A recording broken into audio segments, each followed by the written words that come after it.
Bonjour, bonjour tout le monde, bienvenue dans cette interview dans la série Ils ont osé. Aujourd'hui, j'accueille Claire Barnes. Je ne sais pas si on dit le S, Claire, à la fin ou Oui, oui, pas. oui. Voilà, alors j'accueille Claire Barnes. Bienvenue Claire dans cette Merci, série. merci Anne-Chantal de m'accueillir aujourd'hui. Voilà. Donc, moi, j'ai connu Claire parce que je lui ai acheté la lecture de mon schéma de Human Design. Et après, je l'ai rencontré à Toulouse en présentiel, ce qui est de plus en plus rare par les temps qui courent. Mais là, on a eu vraiment l'occasion de passer tout un après-midi ensemble. Et vraiment, j'ai été, comment dire ça, je sais pas, j'arrive pas à trouver le mot, mais en tout cas, ton parcours de vie m'a vraiment interpellée parce que tu as fait plusieurs expériences et je trouvais très, très intéressant de t'interviewer pour que tu partages ton expérience, comment tu as fait ces différents changements. Et voilà. Donc, bienvenue Claire. Et si tu Merci. peux en quelques mots te présenter, donc j'ai déjà donné des petits indices, mais Oui. Alors, me présenter. Je suis Claire Barnes, entrepreneur dans le Human Design aujourd'hui. C'est un outil de connaissance de soi et de compréhension de soi que je trouve vraiment très pertinent pour prendre des décisions, que ce soit dans sa vie personnelle ou dans sa vie professionnelle, quelle qu'elle soit, qu'on soit entrepreneur ou non. Et, euh, et comment j'ai connu le Human Design, cet outil-là, je l'ai connu il y a 8 ans parce que moi-même, par hasard, j'ai découvert une coach qui faisait des séances de Human Design et ça m'a interpellée. Et dès lors où j'ai eu ma séance, ça m'a donné envie d'aller plus loin et je me suis formée donc au Human Design. Je me suis formée à l'international et ça m'a pris quelques temps quand même, ça m'a pris bien 2 ans avant d'obtenir la certification parce que je travaillais déjà. J'étais j'étais enseignante en histoire-géographie en collège et ça, c'est tout un parcours en fait de vie.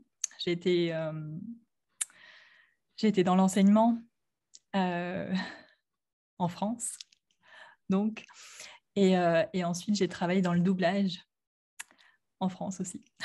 Donc je faisais les attends, voix françaises. j'aimerais que tu précises ce qu'est le doublage parce que je ne suis pas sûre que tout le monde ait compris ce que tu faisais exactement. Oui, alors comme j'avais fait beaucoup de théâtre dans ma vie, j'ai eu la chance et l'opportunité de pouvoir passer des tests pour euh, en fait poser ma voix française sur des productions étrangères, des productions audiovisuelles étrangères. Donc les séries, les téléfilms que vous voyez passer en général à la télévision si vous avez la télévision ou si vous avez Netflix, eh bien, les séries étrangères, elles sont en version française. Moi, je faisais la version française, donc des voix françaises. Voilà, j'ai fait ça pendant 2 ans et demi. Et, euh, et après, j'ai arrêté. J'ai arrêté, pourquoi? Parce que j'avais l'opportunité de pouvoir le faire et de m'arrêter un petit peu parce que j'avais fait des investissements locatifs et travailler, avoir un travail alimentaire, c'était plus l'actualité à l'époque. Et c'est à ce moment-là où j'ai mis en pratique tout ce que j'avais appris avec le Human Design. Ok. Et c'est quoi, qu'est-ce qui a été le déclic? Parce que pendant 2 ans, tu as quand même, alors tu nous as parlé que tu avais fait des investissements immobiliers, Oui, donc il y avait une forme de sécurité financière. oui. Mais à un moment donné, est-ce qu'il y a eu un événement particulier qui a fait que c'est à ce moment-là que tu as décidé de lâcher? Alors, c'est à l'âge de 21 ans que j'ai commencé les investissements locatifs. Et en fait, j'étais encore étudiante et à l'âge de 20 ans, ma maman, enfin quand j'avais 20 ans moi, ma maman est tombée malade. Elle a eu un double cancer et je me suis arrêtée pendant quelques temps, pendant 1 an, pendant mes études. Et, euh, et à ce moment-là, j'ai rencontré quelqu'un qui m'a vraiment permis de prendre conscience de plein de choses dans ma vie. Et, euh, et j'ai eu ce qu'on appelle un éveil de conscience. à la suite à la suite de ça, à la suite de cette rencontre. Je suis partie en vacances et j'ai eu, comment dire, j'étais dans un autre état, en fait, d'être. C'est difficile à dire, à décrire, mais à l'âge de 20 ans, voilà, une forme de sagesse est venue en moi. Et quand j'ai repris mes études, j'avais accès à beaucoup de connaissances et j'avais des résultats absolument exceptionnels. Moi qui étais plutôt moyenne dans mes études, j'étais devenue brillante. Je ne sais pas comment, ni pourquoi, mais ça m'a bien aidée. Donc, si je comprends bien ce que tu es en train de nous dire, c'est que tu as quelqu'un qui t'a aidé à mieux te connaître, ce qui t'a Oui, amené à un éveil de conscience.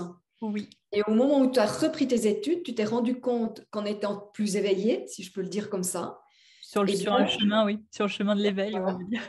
Oui, sur le chemin de l'éveil, que quelque part, tu avais accès beaucoup plus facilement à la connaissance et que du coup, ça avait des répercussions sur tes études parce que il y a, c'est, quand je t'entends, tu me diras, hein, parce que je fais des interprétations, donc c'est comme si, ce que j'entends, c'est qu'avant, que tu étais beaucoup dans du yang, donc il faut apprendre, il faut faire des oui, efforts, et qu'après, tu as plus basculé dans le yin, dans je réceptionne, et que du coup, c'était plus aisé et avec des résultats supérieurs.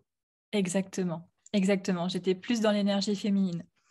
Et j'ai longtemps été dans l'énergie masculine, dans le faire, et ça rejoint complètement le type auquel j'appartiens en Human Design et auquel tu appartiens également, Anne-Chantal, puisque c'est Oui, le type du générateur manifesteur. Et c'est vrai que c'est un type d'action quand même, hein. On met en mouvement les choses, mais on les met rapidement en mouvement en fait. oui, Donc, moi, j'étais peut-être même trop dans l'action et pas assez, pas suffisamment dans la réception à l'époque. Et là, il y a eu un basculement qui vraiment s'est opéré. Et ça m'a fait peur. Quand je suis retournée à l'université, ça m'a fait peur. Mes résultats m'ont fait peur. Parce que j'atteignais quand même des 19 et demi. Ça me faisait vraiment très, très peur. Et, et entre guillemets, j'ai arrêté d'aller en classe. Je passais juste les examens et je suis passée quand même, sans rien faire. Et du coup, je me consacrais à mon autre passion qui était le théâtre à l'époque. J'avais monté une troupe amateur. Enfin, moi, je te raconte tout ça, je vous raconte tout ça, mais c'est pour te dire un petit peu.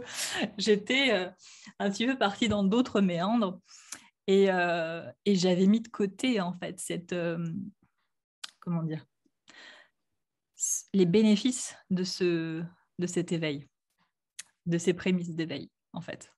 Toutes les connaissances qui m'étaient arrivées dessus. Mm. ouais, mais quand tu dis que tu les as mises de côté, pas vraiment, puisque tu en as profité pour plus avoir besoin d'aller au cours, mais quand même réussir tes examens. C'est déjà pas mal, ça. Ça, j'ai l'impression que dans les personnes qui vont nous écouter, ils vont se dire, purée, si moi j'arrive à faire ça, ou si j'avais eu ceci comme Sans ma ouvrir vie. un livre, sans ouvrir un livre, hein. Oui, justement. Donc, c'est un peu comme l'accès à la connaissance. On parle d'Hélène Blavatsky ou bien de comment l'autre, Alice Bailey, hein, qui ont Oui, canalisé, qui ont reçu de la connaissance de on ne sait pas où. oui, Euh, c'est ça. et, euh, et ton histoire fait vraiment penser à ces temps parallèles, il y a tout, dans l'univers, il y a tout, si on arrive à s'y connecter.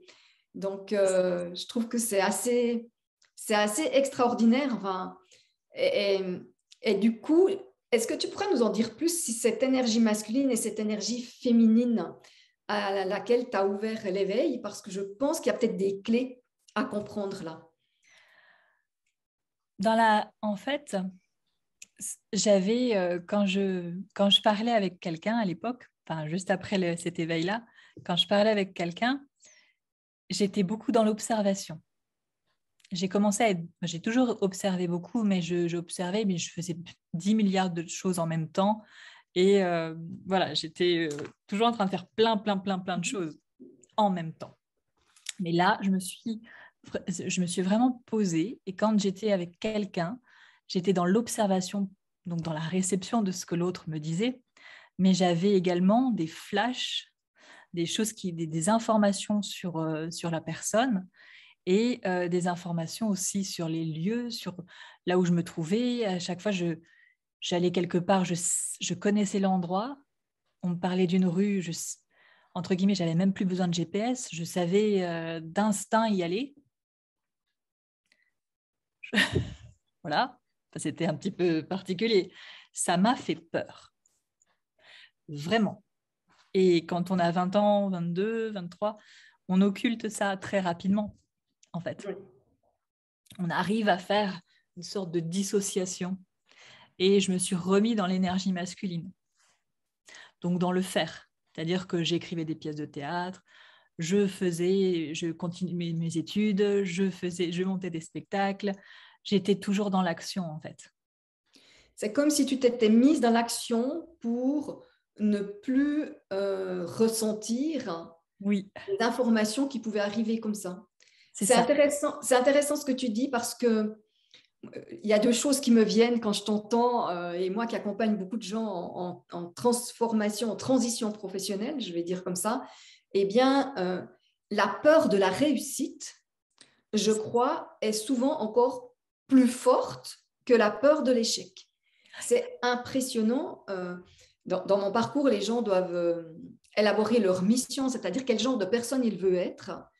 Et c'est intéressant de voir à quel point on a de la difficulté à reconnaître notre lumière, nos capacités d'amour.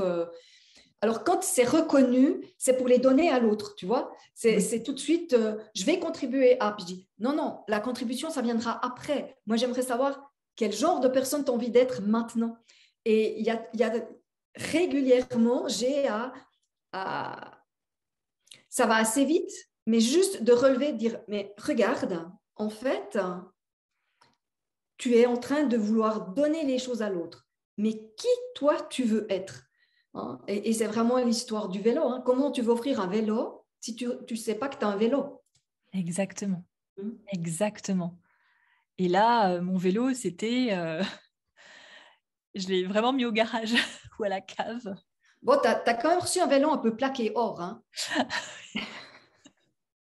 Ah oui, c'est vrai. Parce que C'est c'est vrai. quand même, quand tu parles de ce que tu as pu vivre, il y a quand même eu une ouverture que tout le monde n'a pas forcément, je vais dire comme ça.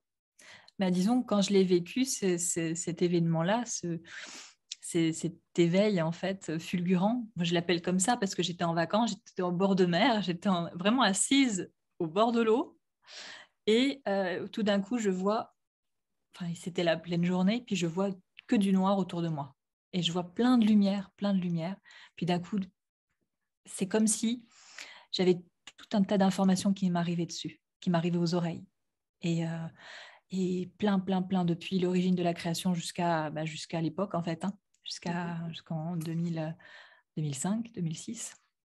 Et là, j'avais l'impression que ça avait duré 5-6 minutes, 5-10 minutes. Je suis rentrée chez moi. Mon père m'a dit, il est 20h, il faisait nuit. J'avais passé 4 ou 5 heures dehors. Mm. Et Un moment j'étais important. un petit peu groggy, quoi. Groggy. Okay.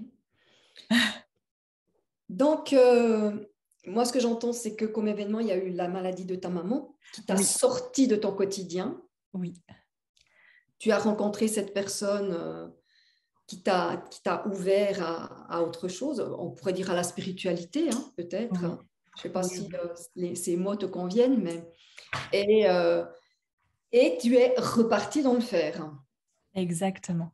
Donc, ce Exact. que j'entends, c'est que tu es reparti, je continue mes études, je fais du théâtre. Après, il y a la période où tu es enseignante. Oui, exactement. Hein. Et la période où j'étais enseignante, ça m'a... En fait, j'ai eu un événement aussi. Donc, j'ai eu 2 événements. J'ai eu le premier événement, c'était le déclenchement pardon, de la maladie de ma grand-mère qui a provoqué sa mort. En fait, c'était le cancer au pancréas. Et c'était justement en 2013, Et c'est à ce moment-là que j'ai pris la première coach en design humain, en human design, qui m'a fait découvrir le human design, cet outil exceptionnel. Et là, c'est en fait de fil en aiguille, la mort de ma grand-mère a été un élément déclencheur au fait que j'arrête de l'enseignement parce que c'était compliqué pour moi aussi. C'était devenu vraiment très, comment dire, très anxiogène comme métier. Peut-être tu l'as vécu aussi, peut-être différemment en Suisse. Différemment, mais bon, ouais, au bout d'un moment, j'ai eu plusieurs fois des frustrations. J'ai toujours essayé de trouver des combines pour passer outre. Et à un moment donné, ça m'a vraiment rattrapée, oui. Ah oui, c'est ça. Moi, à la fin, j'étais vraiment devenue... je faisais la police, hein, je faisais le gendarme dans la classe et c'est une demi-heure à calmer la classe, vraiment. Et j'ai pris vraiment plus aucun plaisir. Je ne prenais plus aucun plaisir à enseigner. Plus aucun. Donc, et puis la mort de ma grand-mère a accéléré les choses. Ça a accéléré les choses. Et en 2014, je me suis formée au Human Design. C'est là où j'ai pris la formation. En 2015, c'est là où je suis partie à Paris pour... mais vraiment, du jour au lendemain, je me suis dit, je pars à Paris et je réalise un de mes grands rêves qui était de travailler dans le doublage, donc les voix françaises sur les productions étrangères.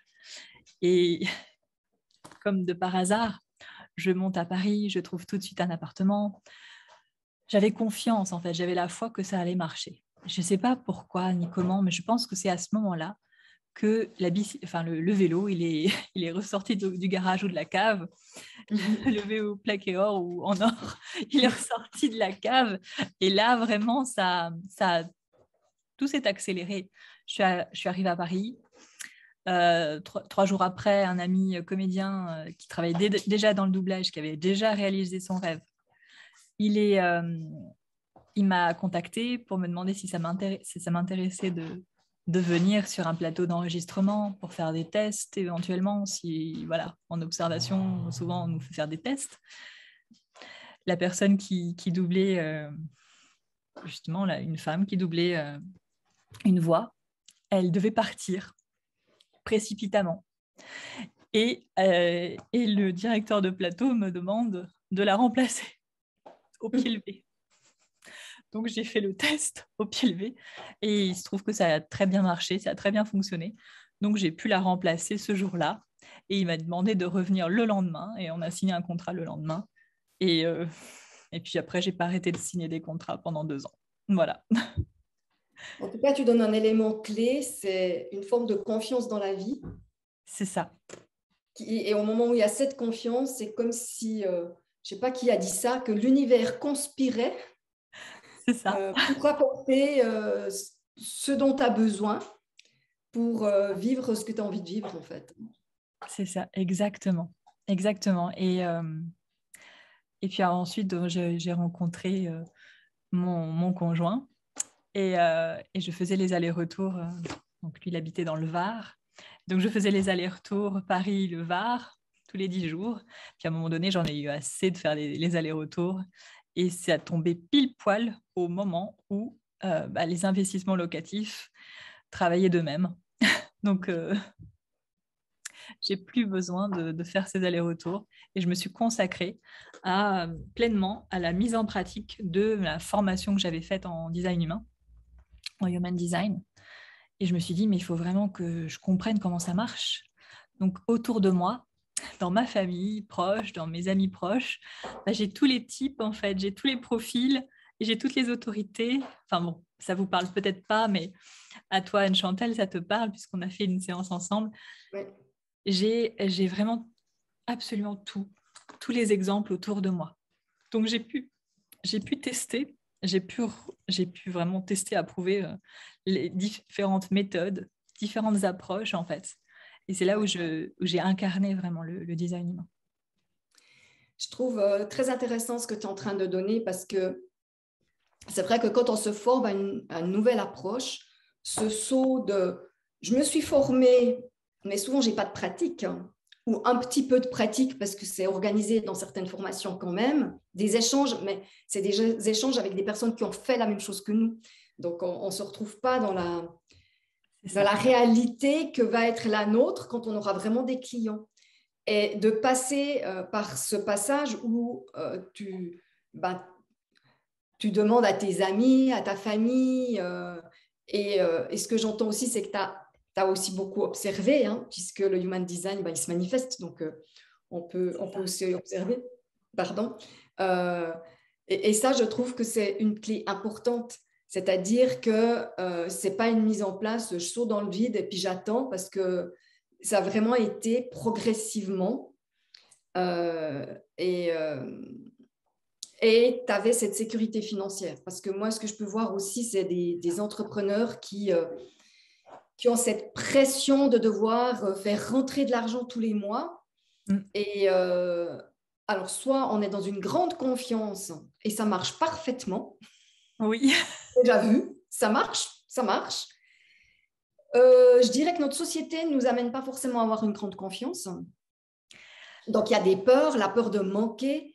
Et voilà, quand on est pris dans les peurs, on n'est pas très attirant, en fait. Donc, les clients ne viennent pas aisément, voilà, ni avec fluidité. Donc, je trouve que c'est quelque chose, c'est une clé que tu donnes qui est importante. C'est vraiment se connecter à cette foi intérieure, à cette foi totale que ça va marcher. On exclut le fait qu'il y a une possibilité d'échec, c'est-à-dire elle existe à part égale, mais on ne se focalise pas dessus. Donc, on est toujours sur l'équilibre, en fait. On sait que ça existe. On n'a pas d'œillère, en fait. Mais on se tourne on choisit simplement la réussite. Et je discutais avec une amie hier, et c'est pareil pour la lumière et le chaos, en fait. C'est pareil pour la lumière et les peurs. C'est pareil pour la confiance et les peurs. Les deux existent à part égale. Mais si on choisit de regarder d'un côté plutôt que de l'autre, eh bien, on avance plus facilement et on attire plus facilement à soi tout ce qui est sur cette ligne, en fait. Tout est valide. Les deux sont valides. Le chaos ou la lumière, hein, tout est valide. Mais qu'est-ce que l'on choisit de vivre? Qu'est-ce que l'on choisit à chaque fois? Ouais, tu as tout à fait raison. J'ai fait un flash de vie il y a 2 heures de temps sur la gratitude. Et c'est ça, en fait. C'est parce qu'on vit dans une période très anxiogène pour plein de gens. Oui. Et bien là aussi, est-ce que je mets le focus sur tout ce que je ne peux plus faire, sur tout ce qui est interdit, sur tout. Donc, ce qui est contraction. Oui. Ou est-ce que j'observe? Je pense que l'observation est importante. On a déjà parlé tout à l'heure, toi aussi. Hein. J'observe et je me dis, OK, ça, c'est hors de mon influence. Je ne peux rien y changer. Je peux essayer de m'adapter en prenant des décisions pour ma santé ou pas. Enfin, je veux dire, chacun fait comme il veut. C'est ça. Mais il y a des choses qui sont hors de mon influence. Donc, c'est de voir dans ce qui est dans mon influence, quelles ressources je peux avoir, qu'est-ce qui a du bon. Et je trouvais que, un peu moins maintenant, mais quand on a eu le premier confinement, tu voyais vraiment les gens, alors des gens qui râlaient, hein, qui étaient en colère, enfin ça les agaçait, et d'autres qui disaient « Ah, mais le bien que ça fait de ralentir, de pouvoir prendre du recul. » Donc, on voyait qu'il y avait, c'est la même situation, mais ce qui fait qu'on se sent bien ou qu'on se sent mal, c'est le regard qu'on pose sur la situation. Exactement. Et comme tu dis, on peut voir sur ce qui ne va pas ou on peut voir sur ce qui va. Exactement. Et pour moi, c'est la même chose pour notre évolution. En fait, on peut voir toutes les belles choses qu'on peut faire, qu'on peut mettre en place, les belles relations qu'on a, ou focaliser sur la seule qui ne fonctionne pas quelque part. Hein. Exactement. Exactement. Et plus envie de constriction, comme tu dis, de contraction, Contraction. contraction, constriction, Contraction. contraction, contraction, j'ai l'exemple, moi, ce matin, on a eu du vandalisme là où j'habite, et avec des mots orduriers. Donc, il a fallu aller porter plainte. Donc, ça a pris du temps. Mon petit chat est malade. Bref, contraction. Mais je m'extirpe de ça, même si le temps est comprimé aussi, compressé. Je suis rentrée tard. Et qu'est-ce que j'ai choisi de regarder? J'ai choisi de regarder le beau moment que j'allais passer avec toi, Anne-Chantal. C'est tout. Et l'après-midi, où en fait tout allait s'apaiser, puisque en fait les choses allaient se régler quand même d'elles-mêmes. Voilà, le petit chat a une collerette, tout va bien. Le chat a une collerette, tu as déposé plainte, c'est plus entre tes mains en fait. Voilà, c'est plus entre mes mains. Ce qui était entre mes mains, c'était ça. Voilà. Tu nous as parlé tout à l'heure d'une peur que tu avais eue par rapport à cette lumière Oui. qui est apparue. Est-ce qu'il y a d'autres moments où il y a eu des peurs que tu as eu à traverser? La peur de perdre ma grand-mère, ça a été une très très grande peur. Je m'y attendais pas. Je m'y attendais vraiment pas. Ça a été pour moi le grand choc de ma vie. Le premier étant la maladie de ma maman, mais ça s'est très bien passé au final. Mais perdre ma grand-mère d'une telle maladie, ça a été foudroyant pour moi. Et je pense que si j'avais pas eu accès à ce design humain, cet outil-là, je sais pas comment je m'en serais sortie. Et là, dernièrement, j'ai vécu pareil, un moment assez spécial comment dire, de petite mort en fait, avec une grossesse, la grossesse. Je suis mon 6e mois de grossesse et les premiers mois ont été très difficiles, psychologiquement et physiquement. Et j'acceptais pas en fait cet état-là. Et là, dernièrement, j'ai accepté. Ça va beaucoup mieux. Ouais, c'est sûr que ce sur quoi on lutte, moi je dis toujours, quand on lutte, on appuie comme ça, de l'autre côté, ça renforce en fait.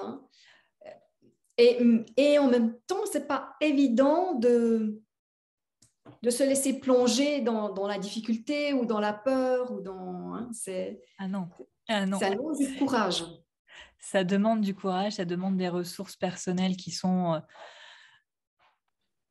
au moins connues, auxquelles on sait qu'on peut avoir accès, et accepter aussi d'aller jusque-là, dans ces ressources personnelles.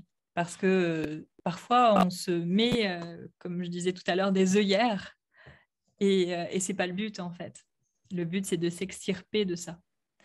Et moi, j'ai vécu 100 jours, vraiment 3 mois là, de chaos, de renaissance, je ne sais pas, de petites morts et de renaissance. Vraiment, on en avait discuté toutes les deux, mais là, moi, j'avais les reliquats un petit peu de début d'année, j'ai eu les reliquats, mais rien comparativement à ce que j'ai pu vivre pendant 3 mois. Alors, je me dis, c'est une expérience, hein. La gestation est une expérience, mais tout de même, je ne sais pas s'il faut passer par là. Toutes les femmes ne passent pas par là. Par contre, ça m'intéresserait de savoir, je pense que ça intéresserait les personnes aussi parce que ça peut peut-être mettre un peu de chair autour de ce human design dont on a nommé le nom plusieurs fois. En quoi de connaître son schéma et de connaître, je dirais, ses forces et ses vulnérabilités et ses fonctionnements, parce que je vais peut-être dire que la séance a duré 3 heures avec Claire. Donc, j'ai commencé de réécouter l'enregistrement et c'était juste... j'ai trouvé fabuleux, vraiment, à quel point... moi, elle m'a partagé des choses parce qu'elle ne me connaissait pas. On ne s'était pas rencontrés quand elle m'a fait ma lecture. Je vais appeler ça lecture, je ne sais pas comment ça s'appelle. Oui. Donc, elle ne me connaissait pas du tout. Et elle m'a dit des choses que moi, j'ai mis 60 ans à découvrir sur moi, quasiment, presque. Peut-être un peu moins, mais presque. Parce que voilà, j'ai fait un long chemin de connaissance de soi, en fait.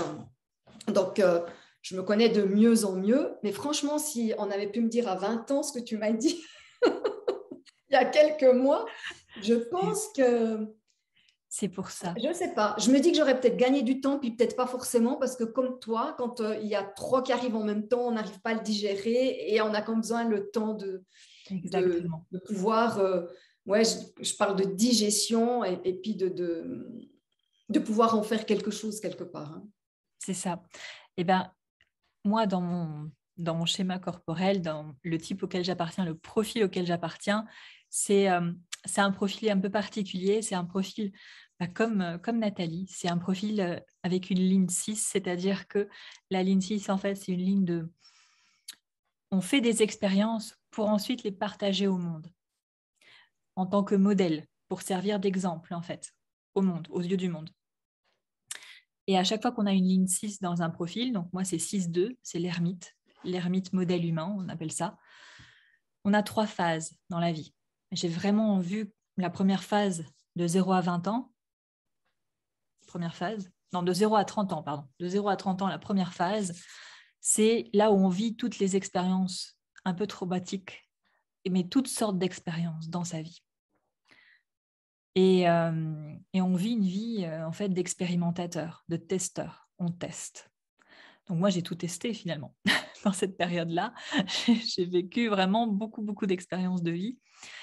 Et à partir de 30 ans, 28-30 ans, on entre dans une deuxième phase. Bon, moi, je suis dans ma deuxième phase de vie, mais j'ai l'impression qu'avec la grossesse, j'ai vécu encore une autre période, une période d'intermédiaire, oui, comme je te disais tout à l'heure, de petites morts. C'est comme le phénix.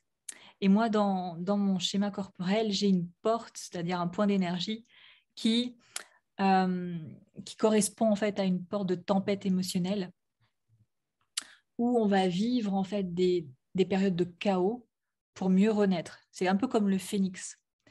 On renaît après une période de résistance en fait au changement, de résistance à la mort en fait. Je rigole parce que ça me parle beaucoup. Je ne connais pas mes portes par cœur, mais je peux assez imaginer que je dois avoir un truc comme ça. 36-35, je crois que tu as le canal. Carrément, le canal des transitions. Donc c'est un méridien, c'est encore plus puissant. Mais bon, parce que je le sens, voilà. Quand tu partages ça, c'est vraiment ce que j'ai vécu dans ma vie. Quoi. Je peux te le dire à plusieurs moments, quoi, vraiment. Ouais.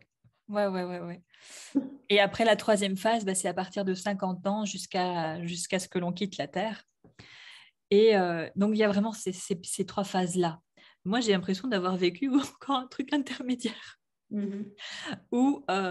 Mais ce truc intermédiaire, ça m'a permis, en connaissant bien cette porte 36, donc la porte des tempêtes émotionnelles, d'accepter, d'accueillir complètement le fait de c'est là, je suis dans le brouillard total, j'ai une perte de sens, je suis dans une période où je ne crois plus en rien, même pas en moi. Et ben, j'accepte de ne pas croire en moi et de ne croire en rien. J'accepte de le faire complètement.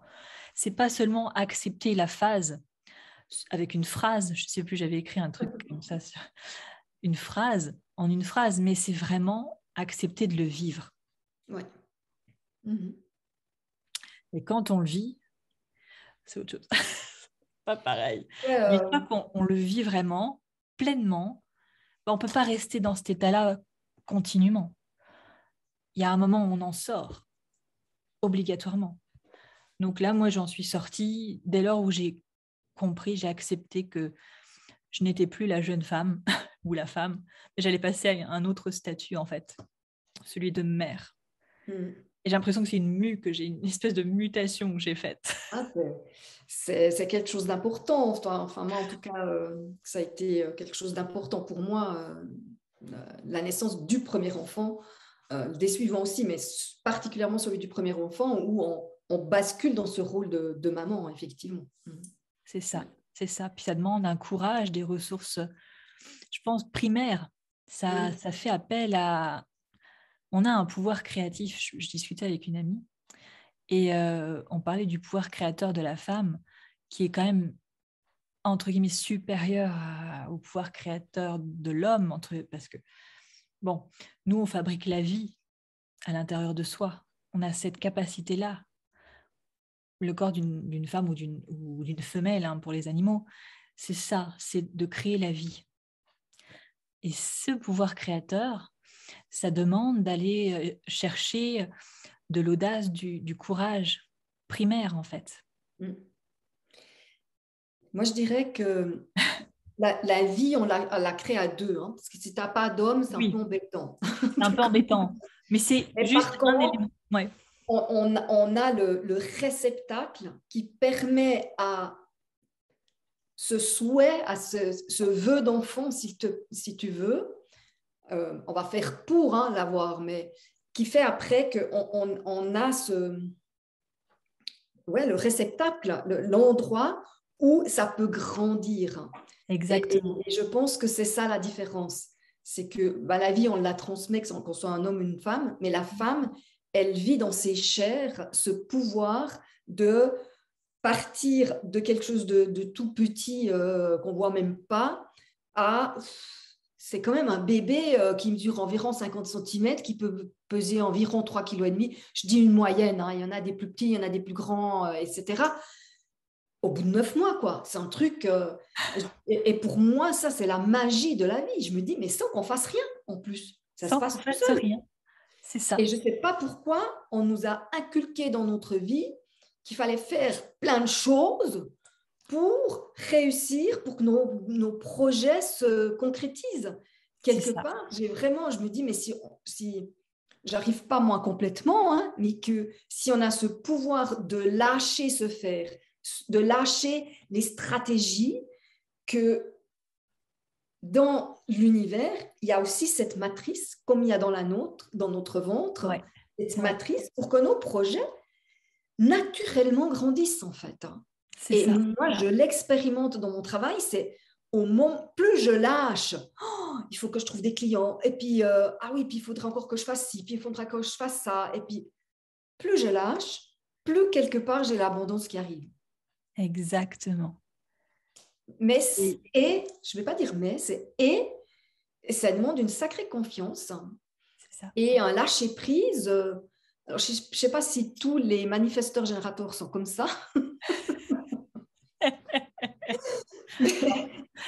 Non, ça dépend surtout des centres qui sont en couleur ou pas, des centres qui sont définis ou pas. D'accord. Toi, tu as le centre du cœur qui est défini, le centre de l'ego, un tout petit centre, un triangle rouge que tu verras sur ton schéma.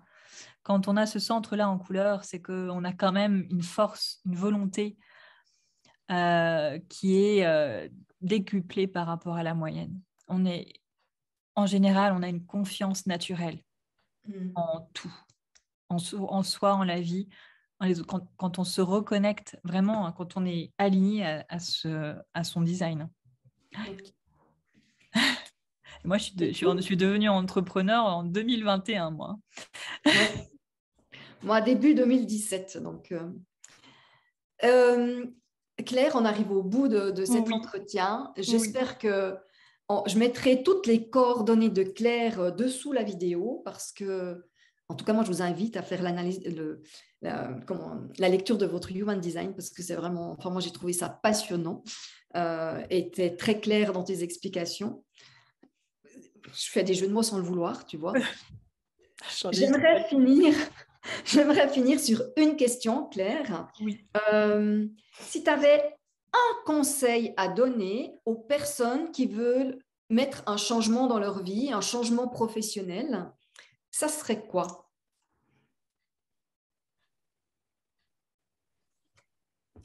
Un changement, c'est-à-dire un basculement entre un statut de salarié et un statut de salarié à indépendant, mais même de salarié à un autre job de salarié. Mais quand tu es dans cette période, tu te dis ouais, ça ne me plaît plus vraiment, il faudrait que je change.